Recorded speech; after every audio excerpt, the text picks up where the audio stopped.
Jai. Shri Shri Radha Krishna Gopa Gopinath Shamakun Radha Kun Giri Govardhan Ki.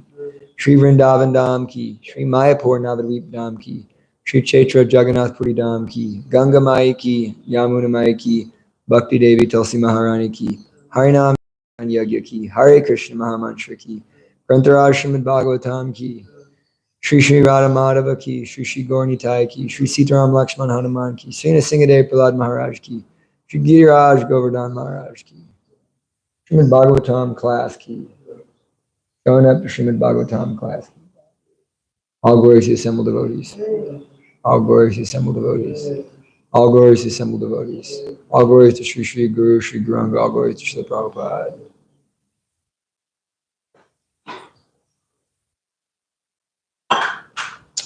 Crew. Said it's the crew. I know, I was going to say, a little crew. It's always been. Come back to Godhead together, huh? Om Agyana Tamarandhyasya Gyananjana Shalakaya Chakshur Militam Yena Tasmai Sri Gurue Namaha Shri Chaitanya Manobhistam Stapitam Yena Bhutale Swayam Rupa Kadamayam Dadati Swapadantikam Vandeyam Shri Guru Shri Yuta Padakamalam Shri Gurun Vaishnavamscha Shri Rupam Shagajatam Sahagana Raghunatham Vitam Tam Sajivam Sadvaitam Savadutam Parijana Sahitam Krishna Chaitanya Devam Shri Radha Krishna Padan Sahagana Lalita Shri Vishakan Vitam Scha Hey Krishna Karuna Sindhu Dinabandhu Jagatpate Gopesha Gopika Kanta Radha Kanta Namostite Tapta Kanchana Gourangi Radhe Vrindavaneshware Vrishabhana Suti Devi Pranamami Hari Priye Namaste Girirajaya Shri Govardhana Namane Nashesha Klesha Nashaya Parmananda Daine Vancha Kalpatarabhyascha Kripa Sindhu Vyevacha Patitanam Pavanebhyo Vaishnavebhyo Namo Namaha Jaya Shri Krishna Chaitanya Prabhu Nityananda Shri Advaita Gadadhar Srivasari Gaura Bhakta Hare Krishna, Krishna Krishna, Hare Hare, Hare Rama, Rama Rama, Hare Hare. Mare Kabando, Mat Sangin, Mad Guru Man Madana, Mad Nistaraka Mad Bhagya, Mad Ananda Namostute. Asaru Saru Tadayan, Adini Chotatakara, Hanamuncha Karachimam, Premnorit Katayos Om Namo Bhagavate Vasudevaya.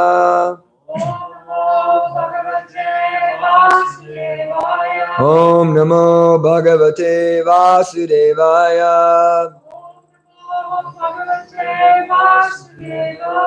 Om Namo Bhagavate Vasudevaya.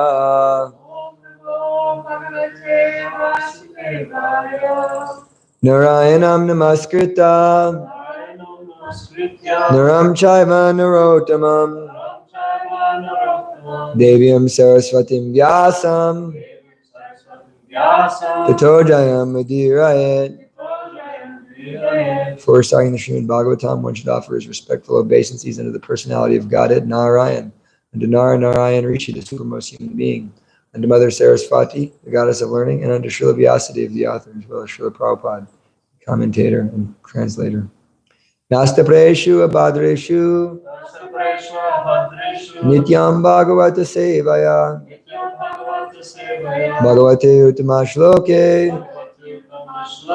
Bhakti Bhavati Naishtaki.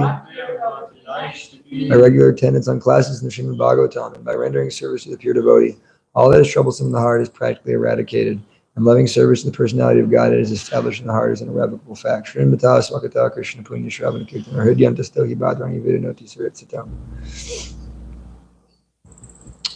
Krishna Swadamo Bhagate Dharma Gyan Divisa Kalo Nastadasamisa Purano Kodinoditaha. Ajanulambita Bhuja Kanakavadata Sankirtanaka Pitarao Kamalaya Taksha Vishvambara Dujavarao Yugadharma Palao Vande Jagat Priya Karo Karuna Avataro.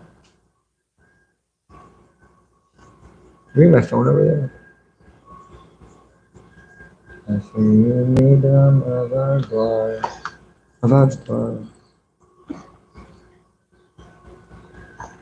Oh, Nitai.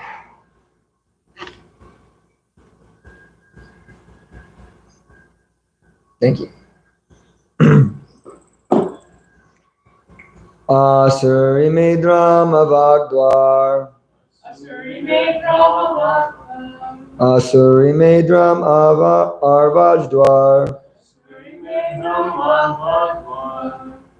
Vyavyayo Graminam Rati. You know what that means? Vyavayo Graminam Rati. Pasto Durmada Prokto. Upasto Durmada Prokto. Niritir Guda Uchate. Niritir Guda Uchate. Asuri Medram Arvajdwar. Vyavayo Graminam Rati. Upasto Durmada Prokto. Niritir Guda Uchate. Asuri Medram Arvajdwar Vyavayo Graminam Rati Pashto Durmada Prokto Niritir Gura Uchate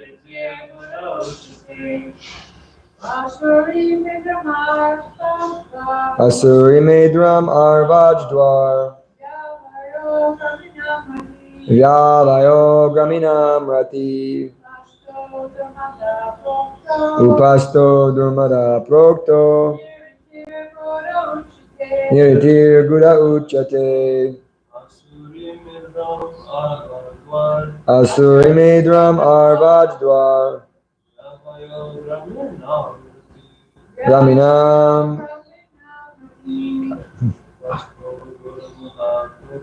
Upasto Durmada Prokto Niritir Gura Uchate Asuri Medram Arvajdwar Yavayo Graminam Rati Upasto Durmada Prokto Niritir Gura Uchate. Word for word. Anybody else? No. Sorry, no one else. Sorry, guys. Asuri. Called Asuri. Okay. Medram. The genital. Arvak. Of the fools and rascals. Dwa. Gate. Yavaya. Performing sexual affairs. Graminam. Of common men. Ratihi. Attraction. Pashtaha. The faculty of procreation. Durmadaha. Durmada. Roktaha is called. Niriti. Niriti. Gura. Rectum. Uchate is called. Translation and purport by His Divine Grace. Abhay Charanavinda Bhakti Vedanta Swami Srila Prabhupada Ki Jai. The city called Gramaka, which is approached through the lower gate of Asuri, the genital, is meant for sex, which is very pleasing to common men, who are simply fools and rascals. The faculty of procreation is called Durmada, and the rectum is called Niriti. Please repeat. The city called Gramaka, which is approached through the lower gate of Asuri, the genital, is meant for sex, which is very pleasing to common men, who are simply fools and rascals. The faculty of procreation is called Durmada, and the rectum is called Niriti.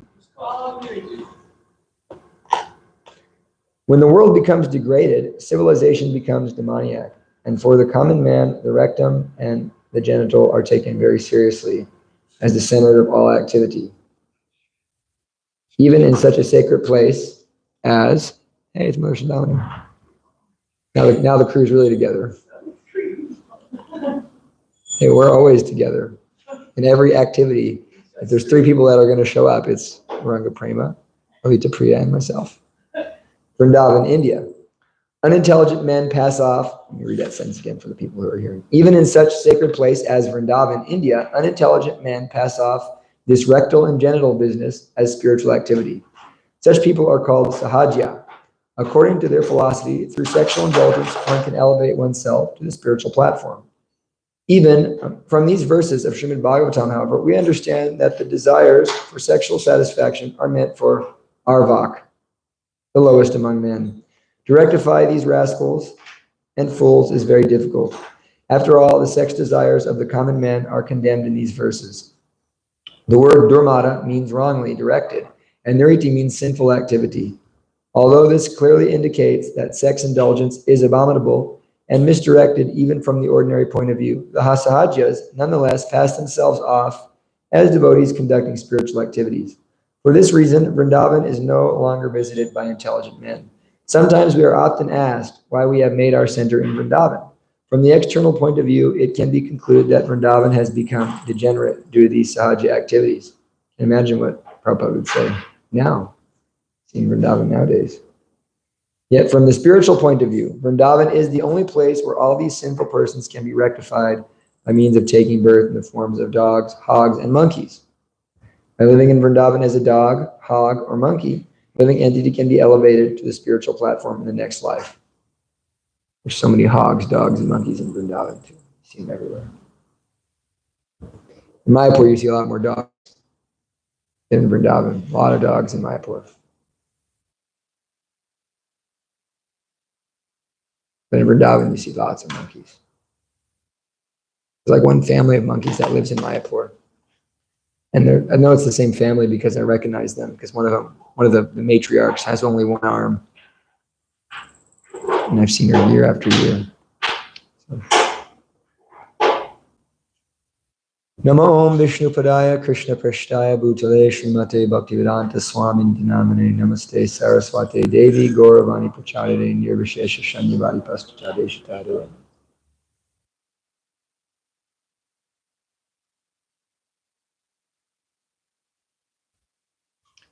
So this is one of those good old Bhagavatam verses talking about sex, our favorite, human beings' favorite subject matters. It's true, human beings are very obsessed. Out of all the animal species of life, the human is the most obsessed with sex life. And someone might argue, oh no, the pigeon is more obsessed. The pigeon's kind of on autopilot. The human being is the only living entity that creates porn, that creates all these weird perversions, right? Only the human being does that.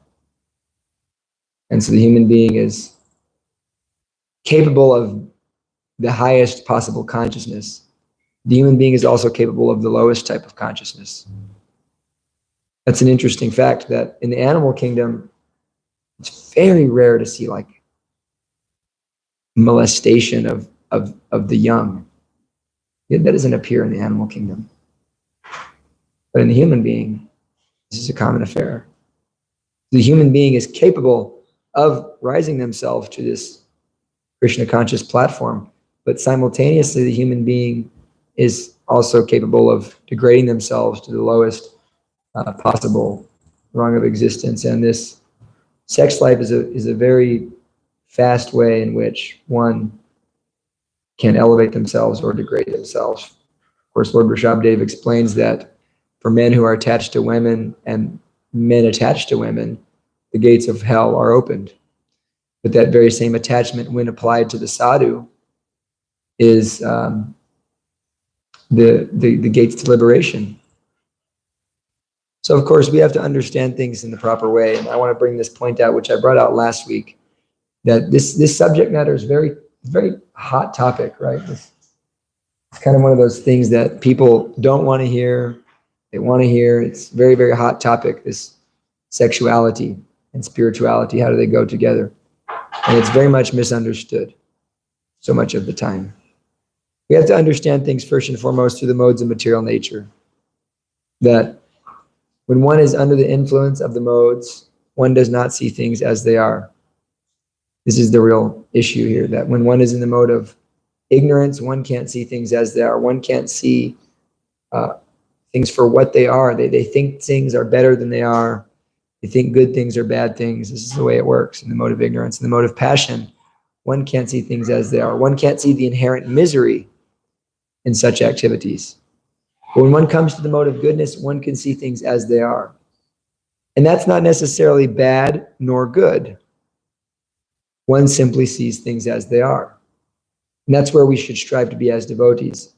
We should simply see in the mode of goodness how things are. So sexuality is the same way. There's sexuality in the mode of ignorance, sexuality in the mode of passion, and sexuality in the mode of goodness. Although sexuality is always in the mode of passion in a sense, but either way, it comes under these different ways of of acting in such a way.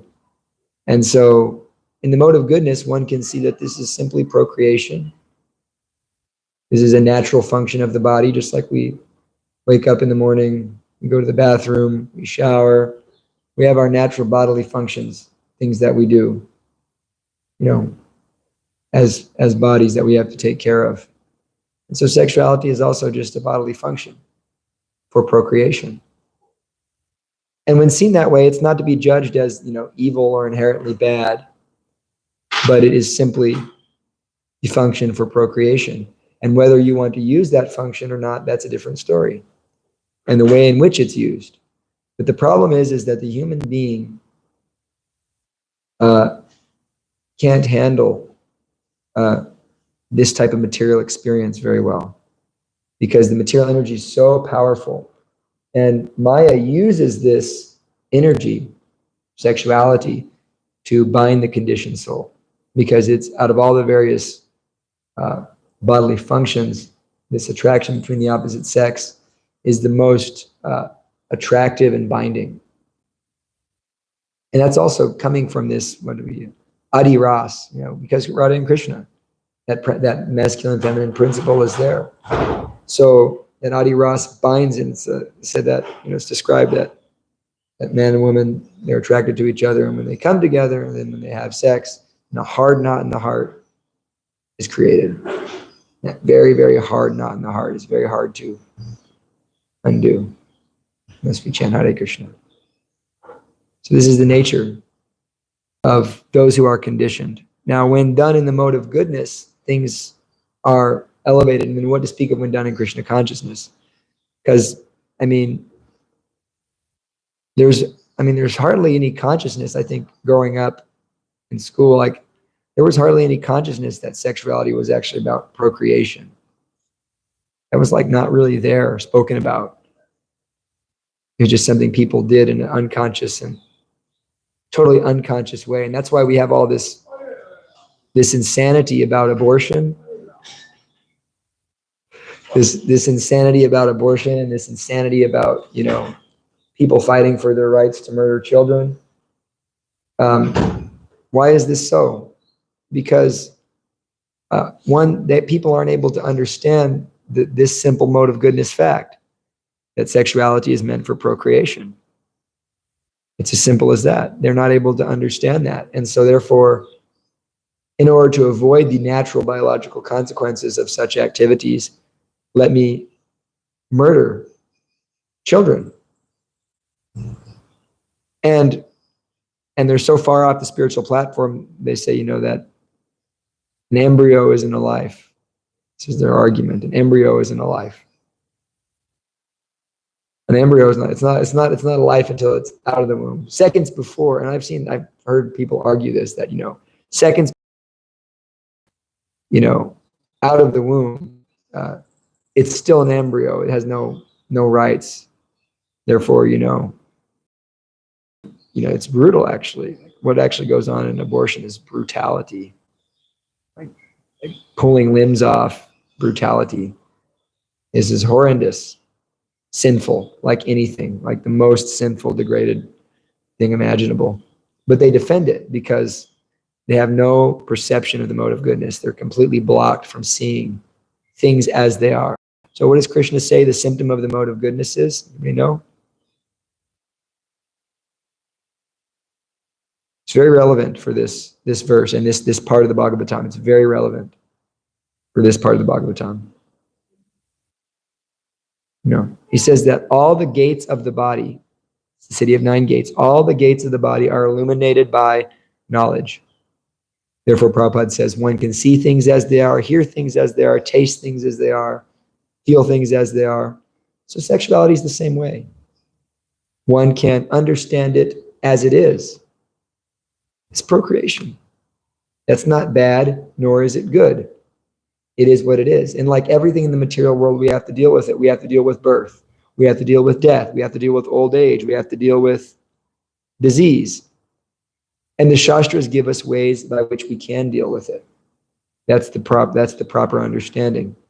Shastras give us ways by which we can deal with all of these things. The regulation. We're not these bodies, so therefore we have to regulate the body. That's all there is to it. It's a very simple thing. And so some people think the brahmachari, he is completely free from material desire. He's a pure devotee.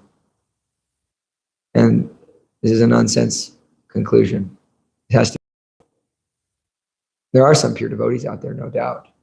No doubt. But the general mass of brahmacharis are not pure devotees. We're sadhikas. Sadhika means working through material life. And so the difference is that one ashram is dealing with the very same issues in a different way. And another ashram is dealing with the very same issues in a different way. But in either case, we have to understand that it's a spiritual journey. It's not the end. Sometimes we think that, it's the end, but actually it's a journey. There's a starting point and there's a beginning point. So why is it that there's some conflict we can find here in this? I mean, if you analyze and we understand, we read our philosophy, Prabhupada's saying, Prabhupada says, from these verses of Srimad Bhagavatam, however, we understand that the desire for sexual satisfaction are meant for the arvak, the lowest among men. To rectify these rascals and fools is very difficult.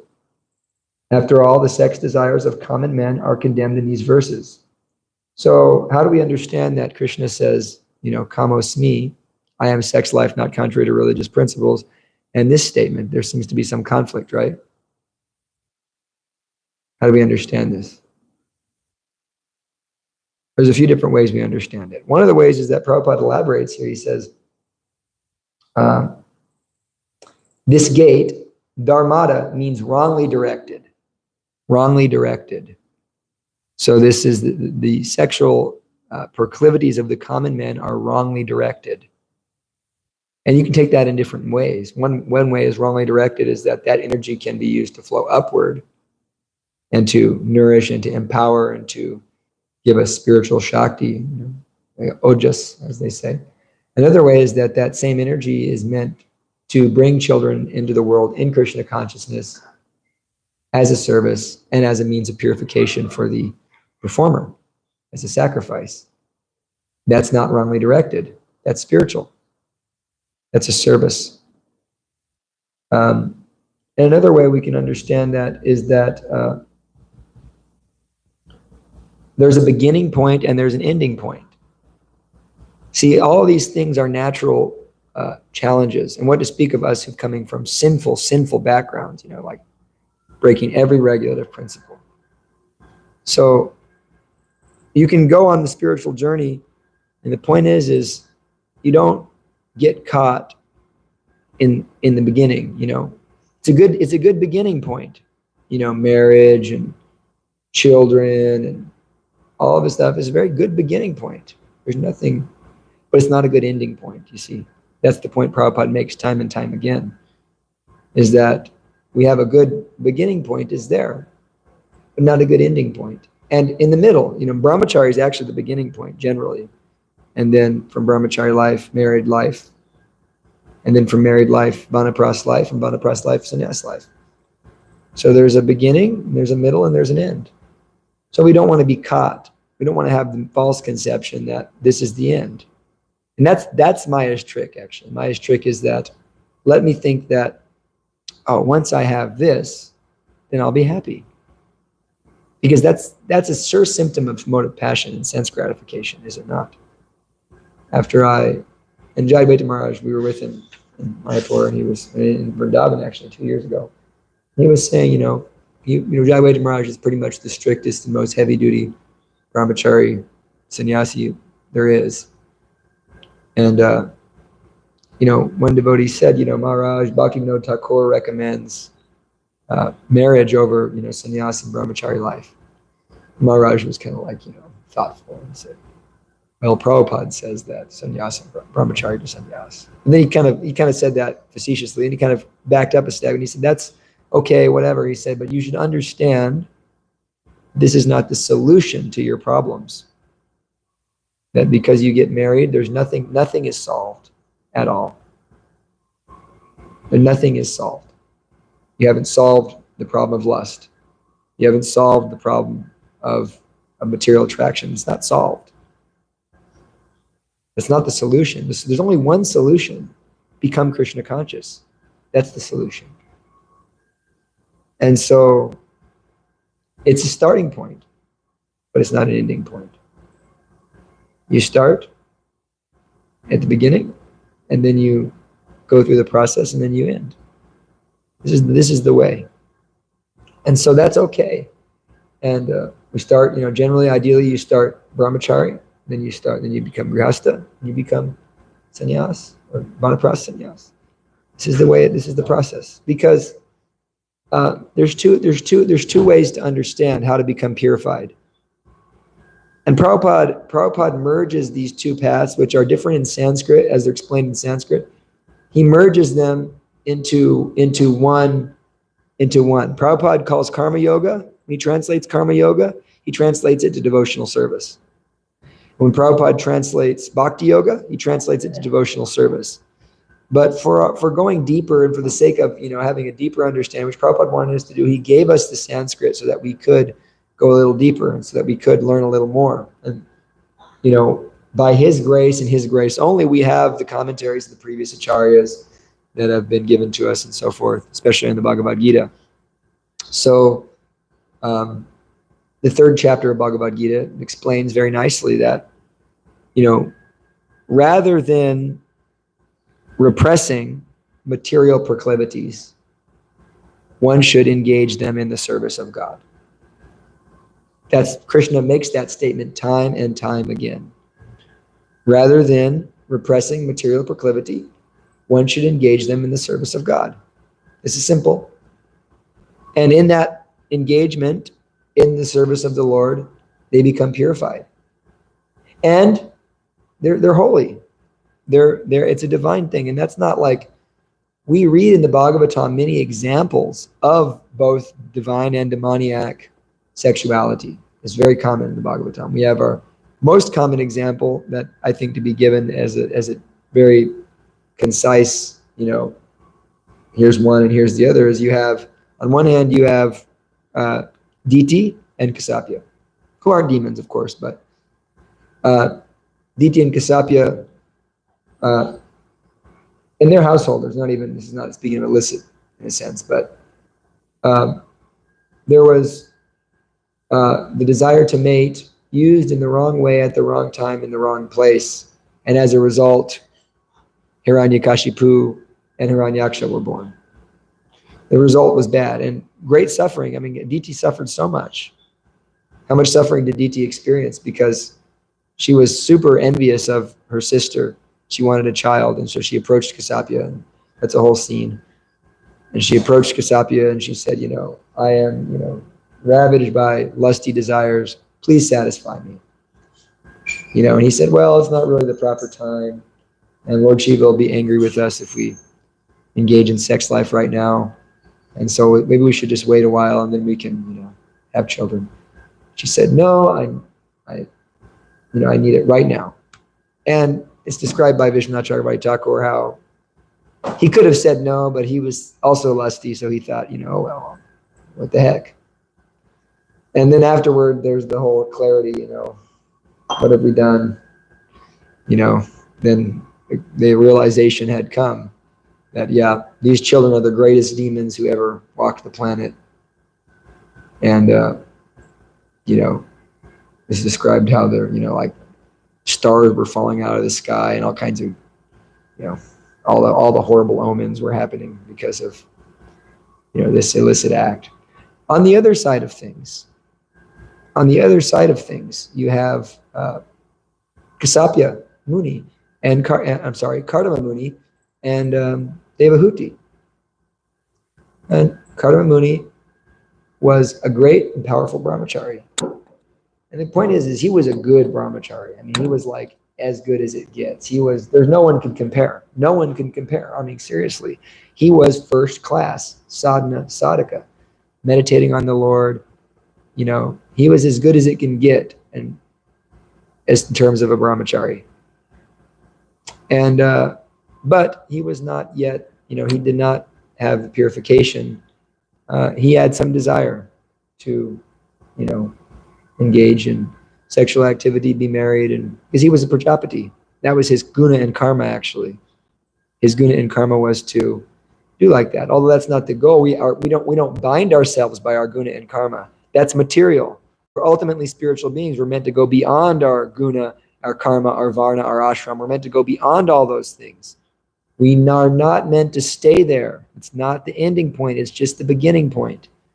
You can't say, oh, I'm a brahmana, I'm a brahmachari, I'm a grihasta, and say that this is, what I am and this is the ending point of my Krishna consciousness. We have to go beyond all of these material designations.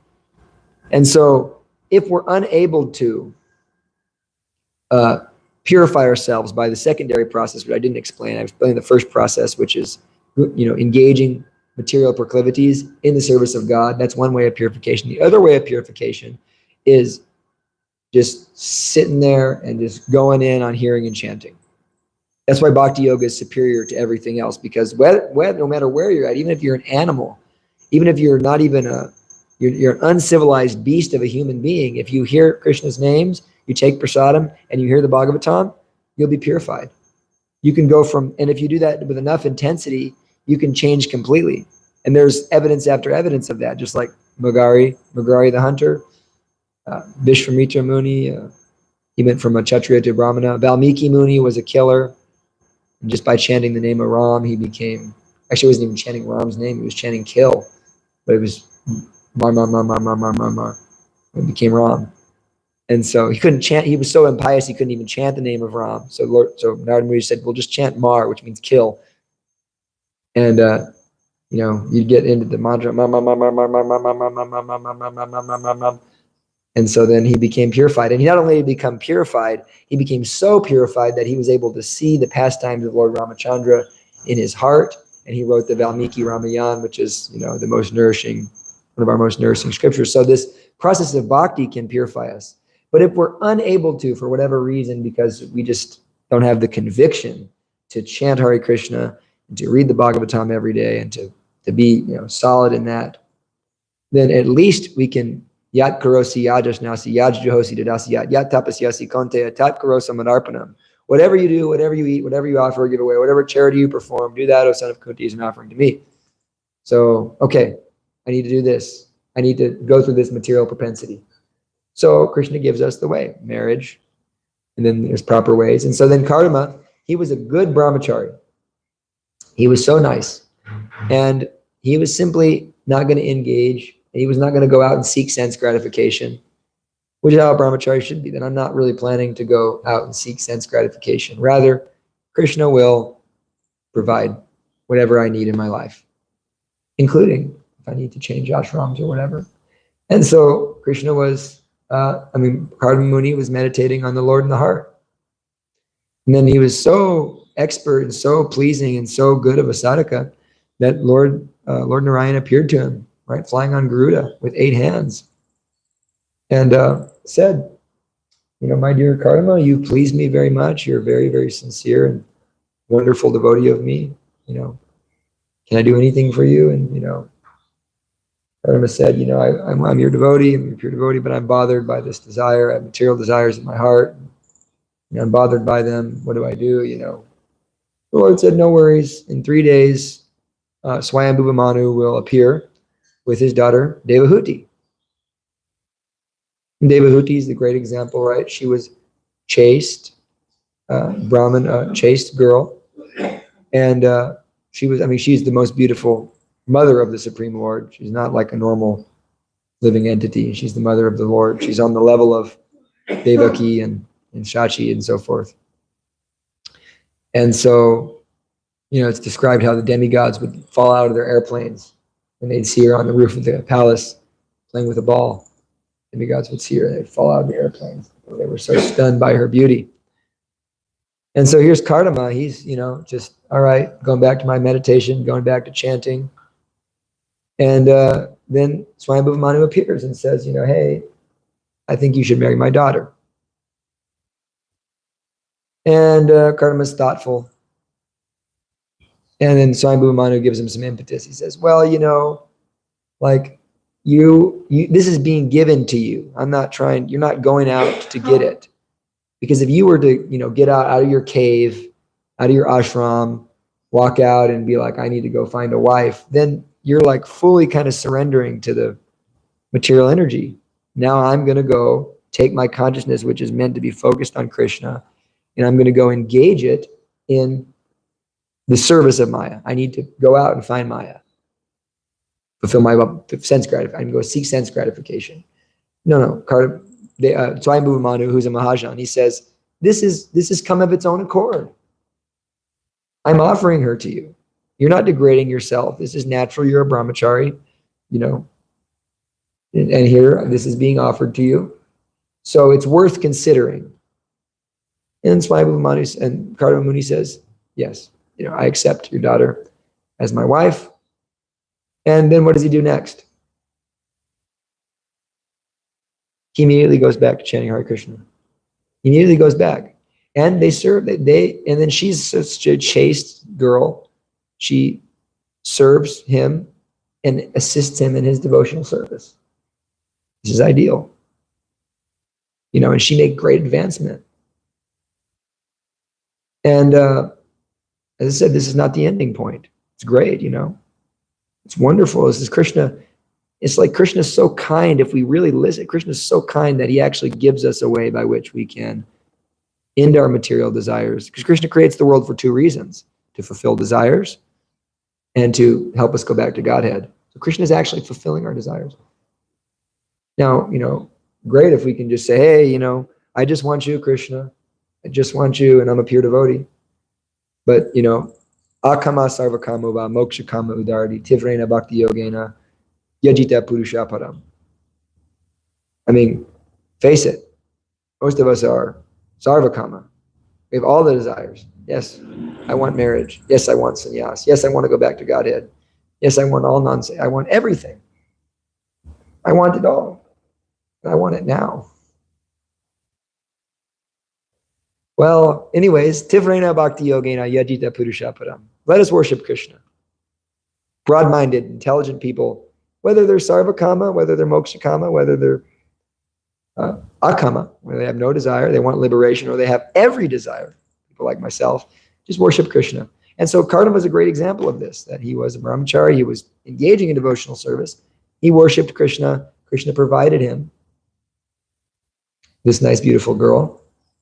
And then in time, they were doing their sadhana and so forth. And then after some time, she said, my dear husband, I've been assisting you very sincerely for many years now. And, I want children. I want children. And so you're, like I said, brahmachari is the beginning point, but it's not the ending point. The ending point is you're a pure devotee. The ending point is you're there dancing with Krishna in the spiritual world. That's the ending point. And so Kardama says, yeah, you've been so fine. You've been so faithful to me, so chaste. And, I think, yeah, I'll fulfill your material desires as well as mine. And so Kardama, he, says, go into the lake over there. She goes into the lake, and then there's all these beautiful damsels that he manifested by his yogic power. They give Devahuti a big makeover. I always think of like the, like, see Milan. There's that, Milan's a Disney movie. There's a scene where like all these people are like dressing her, and they're like, comb your hair, brush your teeth. And like, imagine it's kind of like that, making her so beautiful. And then she comes out, and she's beautiful, and then Kardama's like, let us enjoy, here's a flying spaceship castle, fully equipped with various rooms and beds for material enjoyment, and all the different maid servants are there, and gardens and walkways, and let us enjoy. So then they enjoy, like anything. We can't even imagine this type of enjoyment. It's not even possible for us. And it's not possible for us in this world to enjoy like Kardama and Devahuti did. We don't got to get into the details of all that. But they really enjoyed. And, after having nine kids and pretty much being fully absorbed in this kind of conjugal rasa with each other for so long, not that there wasn't love there, but they were really preoccupied with this kind of bodily side of it. And then the real love manifests at this more ending point, closer to the ending point. What is it that happens is, you know, she was upset because she didn't have a son. So then Cardamom said, okay, let me give you a son. And so they, you know, procreated one more time, and then Kapila was born. And, you know, then Cardamom is like, all right, I'm out. You know, time for sannyas. I'm going back to Godhead. And Devahuti, what did she do? She lamented. I spent so much time. I spent so much time with this. And I'm lamenting now because, I mean, she had it all. There was no way you can have more. I mean, she had Cardamom Muni is probably the greatest guy imaginable, I'm imagining. You know, you can't get better unless Krishna is your husband. And, you know, he had it all too. And they enjoyed and they had love and they loved each other, no doubt. And the love manifests in the end that, you know, okay, here's this, not only did I give you a son, your son's the Supreme Personality of Godhead, Kapila Dev. And so she lamented because she felt that, you know, she has not yet come to the ending point of this journey, which is Krishna consciousness. And so she expressed this to her son Kapila, and Kapila enlightened her. And so she went beyond this to the ending point, right? The ending point being that she was a pure devotee of the Lord, pure Krishna consciousness, no material desires left. So we don't want to condemn any position on this journey, do we? We don't condemn a position on the journey. It's like, is the number 5 better than the number 2?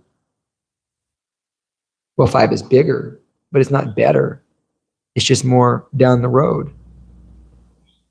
So in that way, the entire journey is, if done in devotion to Krishna, is sacred.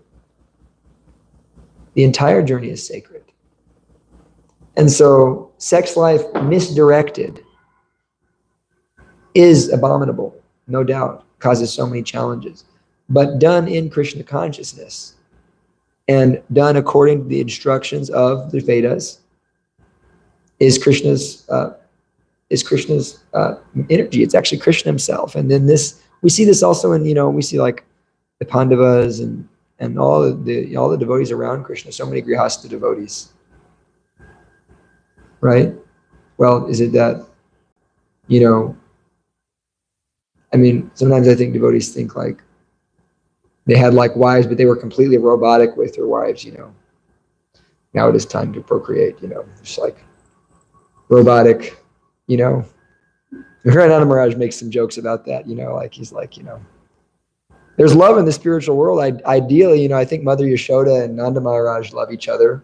And of course, they love Krishna, but, you know, and Ranana Maharaj said, you know, actually, you know, it's not that they had the hard conversation that, you know, we were staying together for the sake of the children.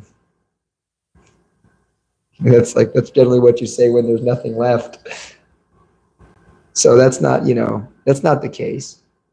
So actually, when Krishna is present, it's beautiful. It is kamosmi, it's Krishna. But when it is separated from Krishna, it's misery. And then someone said, well, you know, it's misery all the way. I mean, the whole material world's misery. That's the point too, is that unless you're a Paramahamsa, it's going to be misery. It's going to be misery. You're going to deal with misery. There ain't no way around the misery. Matra sparshasta konteya sitoshna sukha dukkha. You know, we have to tolerate the miseries of whatever our karma may be. So there's examples, you know, in that regard. And then Devahuti, she went back to Godhead, right? She got the whole 9 yards. And so it's not the ending point. It's the beginning point. That's the point we should make. And furthermore,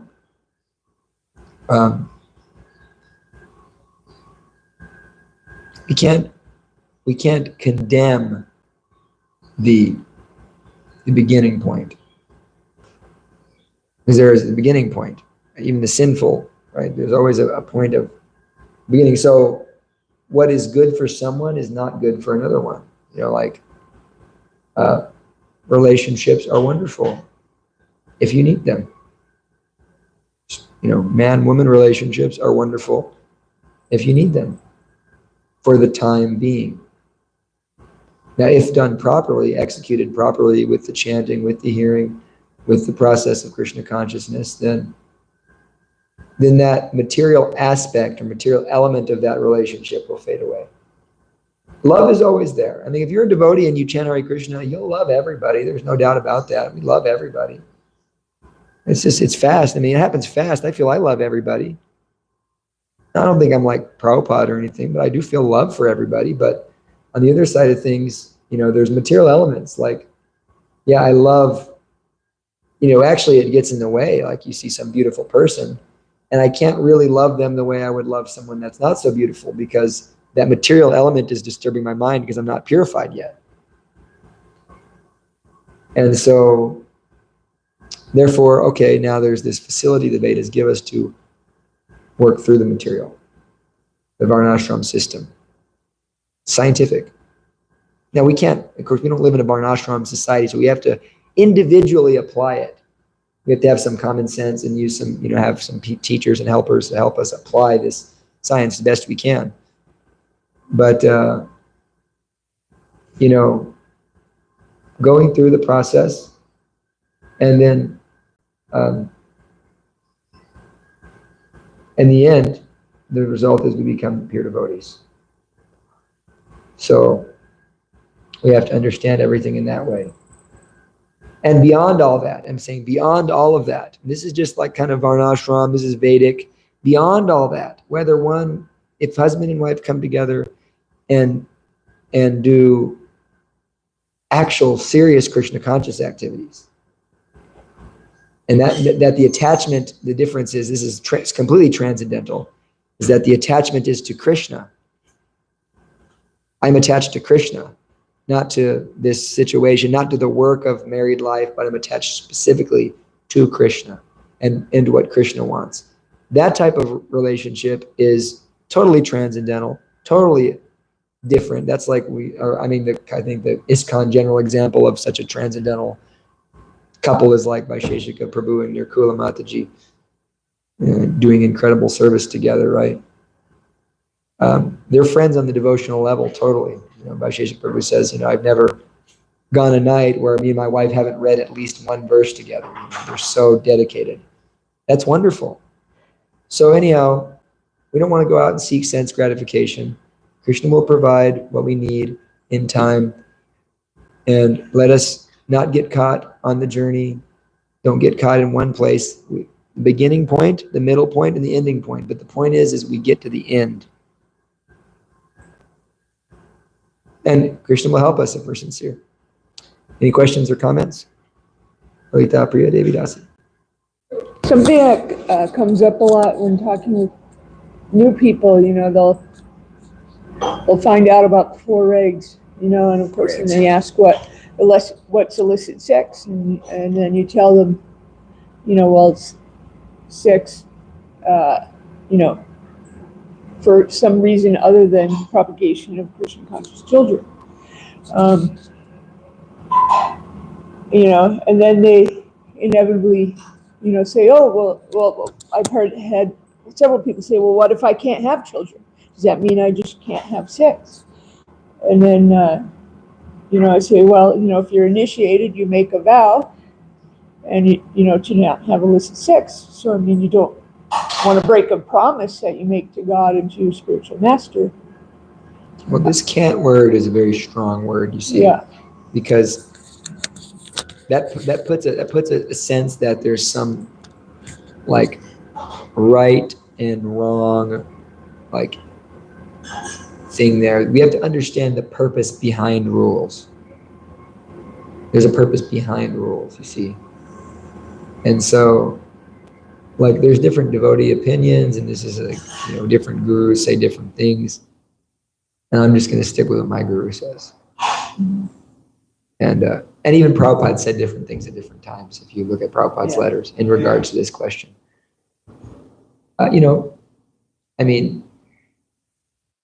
yeah, on the highest perfect level, there's sex, which is for the proper in marriage for the purpose of procreating Krishna conscious children. And everything else is kind of illicit sex. That's the perfect ideal. On the other side of things, there is a grihasta ashram, which is certainly meant to protect one from that type of degradation, which would happen if, like some brahmachari is lusty and goes and finds a hooker.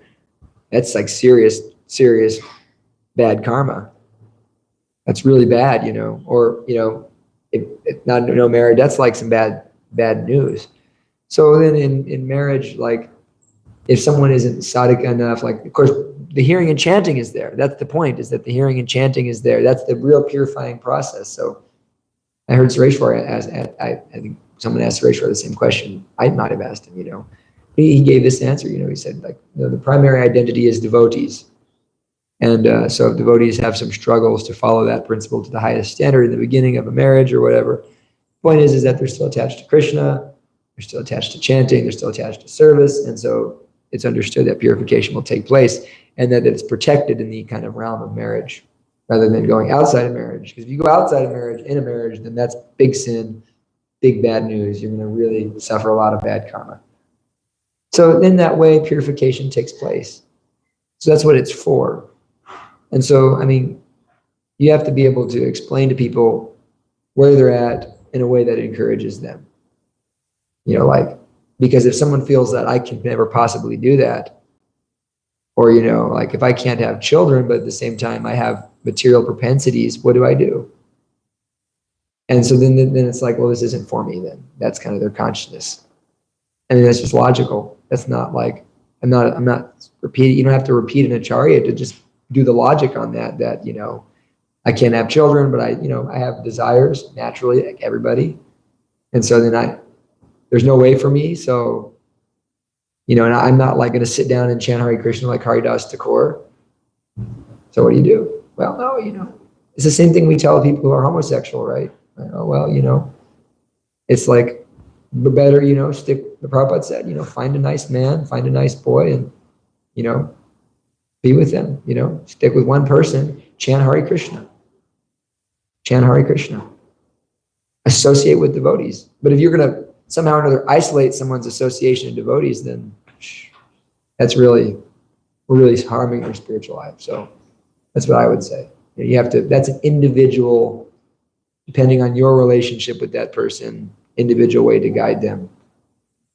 And I've done that, I've been the fanatical brahmachari dude and it's like pooping, it's just like saying weird stuff, it's just nasty material desire and never saw that person again.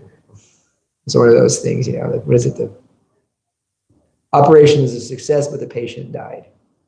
Yeah. You gotta be. It's the second time this morning that I've heard that quote in the last 2 hours. Oh yeah.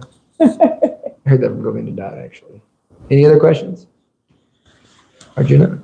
What did you say about people supporting the book? No. What you said about the sex life earlier reminded me of Kabbalah, because in Jewish Kabbalic thought, there's all these things that are holy, which means set apart. Yeah. And the only part of the human body that is considered holy is the sex organs. And they're supposed to be set apart for God and for your partner. And then that's when when those energies come together, like God is said to be there in that act, which is very similar to what Krishna says in the Bhagavad Gita. So that's always interested me. I would say that, the whole body in the sense of a devotee is holy.